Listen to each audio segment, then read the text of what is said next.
আসসালামু আলাইকুম প্রিয় এইচএসসি ২৭ শিক্ষার্থীবৃন্দ, আশা করি তোমরা সবাই ভালো আছো। তুমি হয়তো অনেক পড়ছো, নিয়মিত ক্লাস করছো, পরীক্ষা দিচ্ছ, তারপরও রেজাল্ট যখন হাতে আসছে দেখছো নম্বর প্রত্যাশার চেয়ে অনেক কম এসেছে। কিন্তু জানো কি, অনেক সময় কম নম্বর পাওয়ার কারণ না পড়া নয়, বরং পড়ার ভুল পদ্ধতি। আজকের ভিডিওতে বলবো এইচএসসি ২৭ শিক্ষার্থীদের এমন ৭টি ভুল যেগুলোর কারণে পরীক্ষার হলে নিজের অজান্তেই অনেক নম্বর হারিয়ে ফেলতে পারো। শেষের কারণটা কিন্তু খুবই গুরুত্বপূর্ণ, তাই ভিডিওটি শেষ পর্যন্ত দেখো। মাত্র ৩১০ টাকায় যারা এখনো আমাদের এইচএসসি ২৭ টার্গেটেড প্লাস কোর্সে যুক্ত হওনি, খুবই দ্রুত করো, কারণ আমাদের কোর্সে যুক্ত হলেই পেয়ে যাচ্ছ সকল সাবজেক্টের সাজেশন সকল গ্রুপের পিডিএফ আকারে, বিগত বছরগুলোর বোর্ড এমসিকিউ উত্তর সহ পিডিএফ আকারে, প্রত্যেকটা সাবজেক্টের প্রত্যেকটা চ্যাপ্টারের চ্যাপ্টার ওয়াইজ অ্যানালাইসিস করা জ্ঞানমূলক অনুধাবনমূলক প্রশ্ন উত্তরের পিডিএফ, অভিজ্ঞ শিক্ষক দ্বারা তৈরিকৃত আইসিটি সাবজেক্টের দুর্দান্ত সব রেকর্ডেড ক্লাস, গ্রামার অংশে শর্টকাট টেকনিক ও দুর্দান্ত সব রেকর্ডেড ক্লাস, লিখিত অংশে শর্টকাট টেকনিক, পড়াশোনার রুটিন, এ প্লাস গাইডলাইন এবং এইচএসসি ২৭ পরীক্ষা পর্যন্ত ফুল সাপোর্ট থাকছে আমাদের এই ৩১০ টাকার কোর্সে। আমাদের কোর্সে যুক্ত হতে ৩১০ টাকা কোর্স ফি পাঠিয়ে ভিডিওতে দেওয়া নম্বরে হোয়াটসঅ্যাপে যোগাযোগ করো, সাথে সাথে তোমাকে ফেসবুক প্রাইভেট গ্রুপে যুক্ত করে নিব, তখন থেকে শুরু হবে তোমার এ প্লাস প্রস্তুতি। কারণ নাম্বার 1, শুধু পড়া কিন্তু লিখে প্র্যাকটিস না করা। বই দেখে মনে হচ্ছে হ্যাঁ এটা তো আমি পারি, কিন্তু পরীক্ষার খাতায় লিখতে গেলে দেখা যায় উত্তর সাজাতে পারছো না, সময় বেশি লাগছে, কিংবা গুরুত্বপূর্ণ পয়েন্ট বাদ পড়ে যাচ্ছে। মনে রাখবে, পড়া তোমাকে ধারণা দিবে, কিন্তু লিখে প্র্যাকটিস তোমাকে নম্বর এনে দেবে। তাই গুরুত্বপূর্ণ চ্যাপ্টার পড়া শেষ হলে লিখে প্র্যাকটিস করবে। ভুল নাম্বার 2, প্রশ্নের উত্তর জানো কিন্তু প্রশ্ন বুঝে উত্তর না দেয়া। দেখো, এটা খুবই কমন একটি বিষয়। অনেক শিক্ষার্থী আছে একটি প্রশ্নের উত্তর জানে, কিন্তু সেই প্রশ্নে কি চেয়েছে সেটা না লিখে সে তার আশেপাশে লিখছে বা অন্য টপিকে চলে গিয়েছে, বা প্রশ্নে চেয়েছে এক, সে লিখে ফেলেছে অন্য কিছু। বিশেষ করে ক্রিয়েটিভ কোশ্চিন, সিকিউ এবং রাইটিং যে কোনো পার্ট, এই ধরনের প্রশ্নে প্রশ্নের কিওয়ার্ড বুঝে উত্তর দেওয়াটা কিন্তু খুবই গুরুত্বপূর্ণ। এজন্য এই সমস্যা থেকে বের হতে হলে তুমি পরীক্ষার হলে উত্তর লেখার আগে নিজেকে একটি প্রশ্ন করবে, সেটি হলো প্রশ্নটা আসলে আমার কাছে কি জানতে চেয়েছে, সেই অনুযায়ী তোমাকে উত্তর লিখতে হবে।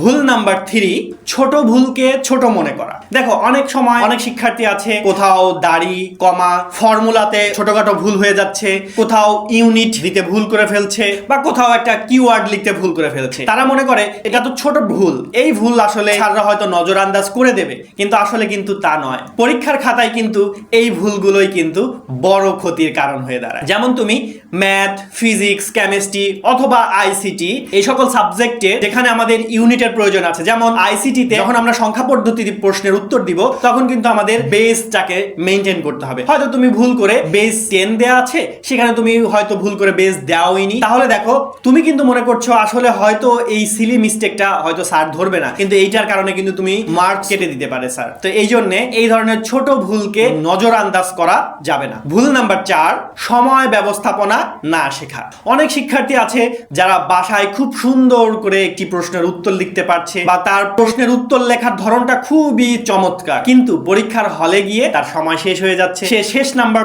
সৃজনশীল প্রশ্নের উত্তর তাড়াহুড়া করে লিখছে বা উত্তর দিতেই পারেনি। আবার অনেক সময় আছে তারা এমসিকিউতে লাস্টের দিকে গিয়ে আন্দাজে এমসিকিউ দাগায় চলে আসতে হয়। আবার কি হচ্ছে, অনেক শিক্ষার্থী আছে যারা রিভিশনই দিতে পারছে না, সিকিউ লিখেছে কিন্তু সিকিউতে সে কি লিখেছে সেটা সে রিভিশন করতে পারেনি। রিভিশন করতে না পারার কারণে কিন্তু তার নম্বর অনেক কম আসছে। এই জন্য আমি আমার সকল শিক্ষার্থীদেরকে বলবো, তোমরা বাসায় যখন পরীক্ষা দিবে তখন তোমাকে সময় ধরে ধরে, স্টপ ওয়াচ ধরে ধরে প্রশ্নের উত্তর লিখতে হবে। তাহলে কি হবে, তুমি পরীক্ষার হলে গিয়ে তোমার টাইম ম্যানেজমেন্টটা অনেক ভালো হবে। কোনো প্রশ্ন তোমাকে তাড়াহুড়া করে লিখতে হবে না, এবং কোনো প্রশ্নের উত্তর তোমার বাদ পড়বে না, এবং রিভিশন দেওয়ার জন্য যথেষ্ট টাইম তোমার হাতে থাকবে। এই জন্য একটা ইকুয়েশন মনে রাখবে, জানা প্লাস দ্রুত লেখা প্লাস সঠিকভাবে লেখা ইকুয়াল টু ভালো রেজাল্ট। এই ইকুয়েশনটা যদি তুমি মনে রাখতে পারো, তাহলে তোমার ভালো রেজাল্ট করা অনেক ইজি হয়ে যাবে। ভুল নাম্বার 5, রিভিশনের বদলে বারবার নতুন কোনো টপিক পড়া। অনেক শিক্ষার্থী মনে করে একটা চ্যাপ্টার শেষ, তো এই অধ্যায় আমার কমপ্লিট হয়ে গিয়েছে। আসলে কিন্তু তা নয়। যখন তুমি একটা চ্যাপ্টার শেষ হয়েছে, তার পরপরই যখন তুমি নতুন চ্যাপ্টার শুরু করে দিবে, তারপর তুমি দেখবে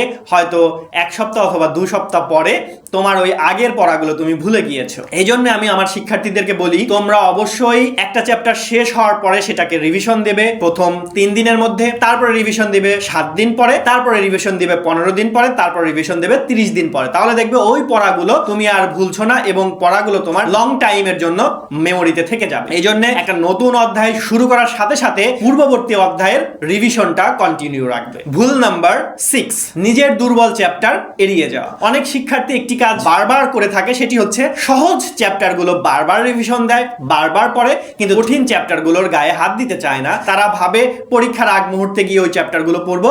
আবার অনেকেই মনে করে ওই চ্যাপ্টার আমি পড়বোই না, ওই চ্যাপ্টারটা অনেক কঠিন, আমি পড়বো না। একটা কথা মাথায় রাখবে, পরীক্ষার প্রশ্ন কিন্তু তুমি কোন কোন চ্যাপ্টার পড়েছো সেটার উপর ভিত্তি করে কিন্তু পরীক্ষার প্রশ্ন হবে না। পরীক্ষার প্রশ্ন র্যান্ডমলি হবে। তুমি যে চ্যাপ্টার বাদ রেখে এসেছো সেই চ্যাপ্টার থেকে যে প্রশ্ন আসবে না এটা কিন্তু তুমি গ্যারান্টি সহকারে বলতে পারছো না। এই জন্য যে চ্যাপ্টার তোমার বেশি সমস্যা, যে চ্যাপ্টারে তুমি দুর্বল, সেই চ্যাপ্টারটা তোমার আগে পড়তে হবে এবং দুর্বলতাটাকে কাটিয়ে তুলতে হবে। এই জন্য আমি আমার শিক্ষার্থীদেরকে বলবো, হার্ড চ্যাপ্টারটাকে আগে শেষ করবে এবং সেই চ্যাপ্টারে কোথায় কোথায় তোমার সমস্যা হচ্ছে সেই সমস্যাগুলো একটি খাতায় লিখে রাখবে এবং সেই সমস্যাটাকে ওভারকাম করার চেষ্টা করবে। এই জন্য মনে রাখবে, weak chapter is equal to ignore নয়, weak chapter is equal to হতে হবে নেক্সট টার্গেট। ভুল নাম্বার 7, এটি কিন্তু খুবই গুরুত্বপূর্ণ একটি পয়েন্ট, এজন্য এই পয়েন্টটার উপর বেশি ফোকাস করার চেষ্টা করবে। সেটি হচ্ছে নিজের প্রিপারেশন যাচাই না করা। তুমি হয়তো মনে করছো আমার প্রিপারেশন অনেক ভালো হয়েছে, কিন্তু সত্যিই ভালো কিনা সেটা জানবে কি করে? শুধু বই পড়লে কিন্তু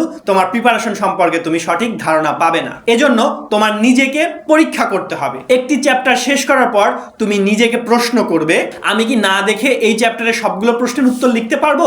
1, আমি কি না দেখে এই অধ্যায়ের সকল প্রশ্নের উত্তর লিখতে পারবো? 2, আমি কি সময়ের মধ্যে প্রশ্ন লিখে শেষ করতে পারছি? 3, আমি কি এমসিকিউতে একই জায়গায় বারবার ভুল করছি? 4, আমি কি প্রিভিয়াস কোশ্চেন সমাধান করতে পারছি? এই 4টি প্রশ্নের উত্তর যদি তোমার হ্যাঁ হয়ে থাকে তাহলে তোমার ওই চ্যাপ্টারের প্রিপারেশন অনেক ভালো হয়েছে। আদারওয়াইজ যদি তোমার কোনো একটির উত্তর না হয়ে থাকে তাহলে তুমি বুঝে নেবে তোমার প্রিপারেশন এখনো পুরোপুরি রেডি নয়, তোমাকে আরো কিছু এফোর্ট এই চ্যাপ্টারের উপর দিতে হবে। তো প্রিয় শিক্ষার্থীবৃন্দ, এই 7টি কারণের মধ্যে তোমার সাথে সবচেয়ে বেশি মিলে যায় কোন কারণটি সেটি খুঁজে বের করো, তারপর আজ থেকেই সেটার উপর কাজ করা শুরু করে দাও। কারণ মনে রেখো, পরীক্ষার হলে নম্বর হারানোর আগে প্রিপারেশনের সময় ভুলগুলো খুঁজে বের করাই হলো স্মার্ট স্টাডি। তো প্রিয় শিক্ষার্থীবৃন্দ, আজকের ভিডিও আমার এই পর্যন্তই। ভালো থাকবে, সুস্থ থাকবে, আমাদের জন্য দোয়া করবে। আল্লাহ হাফেজ, আসসালামু আলাইকুম।